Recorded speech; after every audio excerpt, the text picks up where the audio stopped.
Welcome to season 1 episode 5 of Explain Like I'm 5. Let's see what is the flow in banking system. Government getting involved in money is a good and bad thing.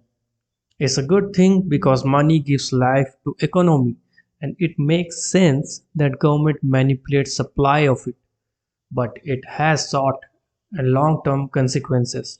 Central bank new money strategically और बहुत ही slowly बनाता है क्योंकि economy में और पैसे release करने से चीज़ों के दाम बढ़ेंगे, आइडियली 2%। पर इसका मतलब ये है कि 2% इन्फ्लेशन हर साल बढ़ेगा और इंडिया जैसी जगह में तो ये 5 से 6% तक हो सकता है। इन्फ्लेशन का मतलब ये है कि अगर आपकी पॉकेट में आज $100 है तो अगले साल आप उस $100 से $94 का ही सामान खरीद पाओगे क्योंकि चीज़ों के दाम बढ़ चुके होंगे। तो अगर आप अपने पैसे घर पर रखते हो तो आपके पैसे का वैल्यू हर साल कम होता जा रहा है। हम सब अपने दादा दादी से सुनते आ रहे हैं कि कैसे पहले $1 में तुम पूरे बाजार के सामान को खरीद सकते थे, पर अब मुश्किल से आप उससे एक चॉकलेट भी खरीद सको। इसका ये मतलब नहीं है कि पहले चीज़ों के दाम कम थे, इसका ये मतलब है कि हर साल इन्फ्लेशन इतना बढ़ा है कि रुपए का वैल्यू इतना कम हो चुका है और आगे भी यही होगा। अगर US डॉलर का वैल्यू को देखें तो $1 का वैल्यू 1913 में जब डॉलर लॉन्च हुआ था तो उस टाइम $1 का वैल्यू $1 था ऑफ कोर्स, पर आज उसका वैल्यू 4 सेंट रह गया है अगर हम इन्फ्लेशन को काउंट करें तो। और part of the problem is government manipulating money. गजब बेइज्जती है।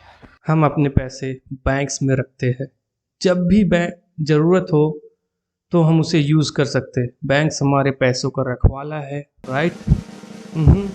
It's wrong. ये पैसे अब बैंक की प्रॉपर्टी है, उनके बैलेंस शीट्स में। वो इन पैसों से अब जो चाहे कर सकते हैं। अरे कहना क्या चाहते हो? फॉर एग्जाम्पल, नया पैसा बना सकते हैं। They can create literally new money. कैसे? सपोज आपने बैंक में 1 लाख रुपए रखा, बैंक 10,000 रुपये रखकर 90,000 दूसरे कस्टमर्स को लोन दे देता है। अब आपके अकाउंट में स्टिल वो 1 लाख शो हो रहा है और बैंक ने अगले आदमी को जो 90,000 दिया है वो अब नया मनी है जो कि बस बैंक के कंप्यूटर में है। उसको बैक करने के लिए ना ही बैंक्स के पास पैसे है ना ही गोल्ड है। ये जो 90,000 है वो नया मनी है जो बैंक ने क्रिएट किया है खुद से लोन देकर।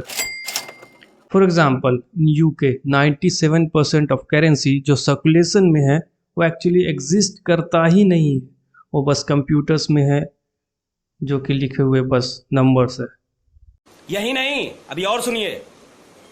हर साल बैंक्स अरबों रुपए क्रिएट करते हैं लोन देकर। बैंक्स को नया पैसा बनाने के लिए तुम्हारे पैसे की भी ज़रूरत नहीं है, एंड दैट्स रियली स्कैरी। अगर बैंक किसी को कंसीडर करता है कि वो रिपे कर सकता है उस लोन को तो वो उन्हें लोन दे देता है। अगर सभी बैंक्स के कस्टमर एक साथ अपने पूरे पैसे का बस 3% कैश में मांग ले तो ये सिस्टम रिवील हो जाएगा, क्योंकि बैंक के पास असल में करेंसी है ही नहीं अपने सब कस्टमर्स को देने के लिए। At the end of the day we can say bank system is flawed. So what is here that can solve these problems? Enter Bitcoin. In next episode, we'll check Bitcoin and subscribe so you can watch more things explained simply. See you in the next one.